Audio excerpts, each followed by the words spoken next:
Vous le savez, ce qui m'intéresse, c'est comment mieux utiliser nos produits Apple pour nous faciliter la vie au quotidien. Et c'est dans cette optique que j'ai revu l'utilisation de l'Apple Watch pour me faciliter la vie et me faire gagner du temps. Moi, c'est Maxime et voici comment je suis passé au niveau supérieur avec l'Apple Watch et comment vous pouvez faire pareil. Le petit écran de l'Apple Watch n'est pas fait pour une longue utilisation, mais plutôt pour de courtes consultations de 5 à 30 secondes. Il y a des actions répétitives qu'on fait tous les jours sur notre smartphone et qui prennent beaucoup moins de temps sur l'Apple Watch, car celle-ci est toujours à notre poignet. Typiquement, pour consulter la météo sur l'iPhone, il faut le sortir de la poche ou du sac, déverrouiller l'iPhone, localiser l'app météo, la lancer et consulter les informations dont on a besoin, alors que sur l'Apple Watch, si vous avez la complication sur un cadran, il suffit de lever le poignet et regarder les infos affichées par la complication, ou bien d'appuyer sur celle-ci pour consulter la météo. Il s'agit d'une action de la vie de tous les jours, comme il y en a plein d'autres, par exemple payer avec Apple Pay, qui prennent 2 à 4 secondes sur la montre, et ça prend le double ou le triple de ce temps sur l'iPhone. Cumulées tous les jours, toutes ces actions représentent plusieurs minutes à plusieurs heures au bout d'un certain temps, et c'est sans compter le côté pratique. Par exemple, payer les courses avec la montre quand on a les mains prises par un sac ou autre chose. Après avoir créé et essayé plusieurs méthodes d'utilisation de l'Apple Watch, j'en suis venu à la conclusion que la meilleure façon de la rendre plus utile, c'est d'utiliser un cadran pour chacune de mes activités, et je vous avais déjà présenté ce concept l'an dernier, mais je l'ai encore amélioré.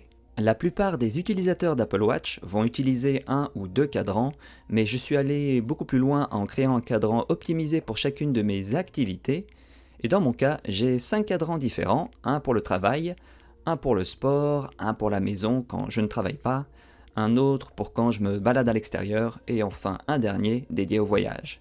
Et chaque cadran comporte des apps et complications adaptées à l'activité en question. Je peux changer ces cadrans manuellement en faisant glisser le doigt sur l'écran, mais ils peuvent aussi changer automatiquement en fonction de l'heure de la journée, du mode de concentration utilisé, et ça c'est nouveau, ou encore du lieu où je me trouve, par exemple chez moi, à la salle de sport ou mon lieu de travail.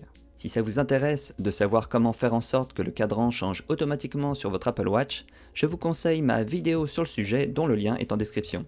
Pour tous les cadrans que j'utilise, j'ai choisi de garder le cadran infographe modulaire qui est de mon avis le plus utile car offrant une grande complication au centre et plusieurs petits autour. Voici mon cadran maison ou par défaut et c'est celui que j'utilise toujours chez moi. Et pour créer celui-ci, j'ai étudié mes habitudes et activités à la maison afin de sélectionner les complications les plus utiles à afficher sur ce cadran. Et quand je suis à l'extérieur et que j'arrive chez moi, j'ai une automatisation qui va lancer l'affichage de ce cadran. En haut à gauche, la complication avec les deux chiffres est celle de l'app Juice Watch et ça me permet d'afficher le niveau de batterie de l'Apple Watch et de l'iPhone sur une seule complication et donc c'est un bon moyen de garder un œil sur la batterie de l'iPhone. La grande complication au centre est celle de Strix, une app qui aide à prendre de bonnes habitudes, mais aussi à réduire et éliminer les mauvaises habitudes. Et la complication me permet de voir le nombre de bonnes habitudes effectuées dans la journée, ainsi que la prochaine à accomplir pour atteindre mes objectifs de la journée. Et je peux ensuite les marquer comme accomplis en allant dans l'application Apple Watch. En bas à gauche, c'est certainement la complication la plus utilisée de l'Apple Watch, avec les anneaux de l'app Activité, qui me permet en un clin d'œil d'évaluer mon activité physique pour la journée, si j'ai assez bougé ou non. La complication à droite, c'est celle de l'app Minuteur, et j'utilise beaucoup celle-ci pour afficher le minuteur en cours que j'ai lancé vocalement avec Siri.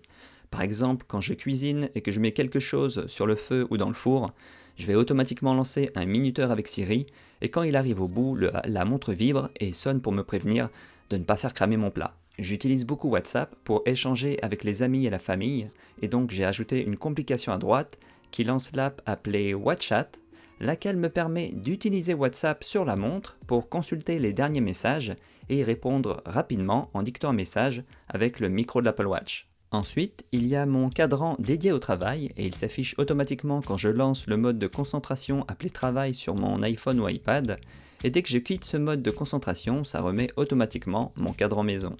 Et toutes ces automatisations se font de façon transparente en arrière-plan sans que j'ai rien à faire sur l'Apple Watch. Pas besoin de vous décrire la complication en haut à gauche qui est celle de l'app Juice Watch.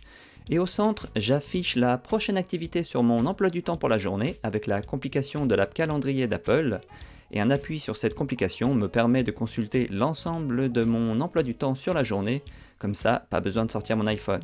En bas à gauche, il s'agit de la complication de l'app Rappel, le gestionnaire de tâches d'Apple, et je peux appuyer dessus pour consulter mes tâches pour la journée et les marquer comme accomplies directement depuis l'Apple Watch. À droite, il s'agit de Timery, une application qui me permet de suivre le temps passé dans mes différentes activités, et la complication m'affiche le minuteur de suivi en cours pour voir depuis combien de temps je travaille, mais aussi histoire de ne pas oublier de l'arrêter quand j'ai terminé ce que je devais faire. Et là permet aussi de consulter le temps passé dans les différentes activités au cours des derniers jours, mais pour ça, je vais généralement consulter l'application iPhone qui est mieux foutue. Tout à droite, c'est la télécommande de l'appareil photo de l'iPhone que j'ai ajouté à mon cadran travail parce que je suis un des rares youtubeurs tech à filmer toutes ces vidéos à l'iPhone pour diverses raisons que je vous expliquerai dans une prochaine vidéo. Et un appui sur ce bouton me permet depuis l'Apple Watch de piloter la caméra de l'iPhone, mais aussi et surtout d'avoir un retour image au poignet, histoire de voir si je suis bien cadré, ou encore pour faire la mise au point avec le doigt en appuyant avec le doigt sur l'écran de la montre. Dès que je quitte mon domicile pour aller dehors, que ce soit pour voir des amis, faire des courses ou dîner au resto, j'ai un cadran extérieur qui s'affiche automatiquement, et ce cadran comporte des complications adaptées à ce que je veux voir ou utiliser quand je suis à l'extérieur. Et en tant que grande complication au centre, j'utilise celui des conditions météo de l'app Météo, histoire de voir en un clin d'œil le temps qu'il va faire dans les prochaines heures et éviter un orage à venir. En bas à gauche, avec la complication activité et les fameux anneaux qui sont une drogue pour certains à compléter, ça me permet d'avoir un aperçu de mon activité physique pour la journée. Alors à droite, c'est la complication de l'app Draft, une app de prise de notes ultra rapide présente sur iPhone, iPad et Mac.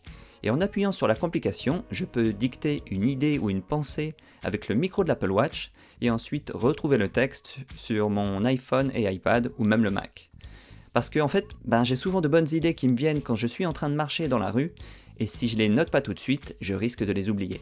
Je marche beaucoup à Paris, ainsi que dans la nature, et j'aime savoir en un clin d'œil combien de pas j'ai fait dans la journée, et pour ça j'utilise la complication de l'app Duffy pour afficher sur ce cadran le nombre de pas.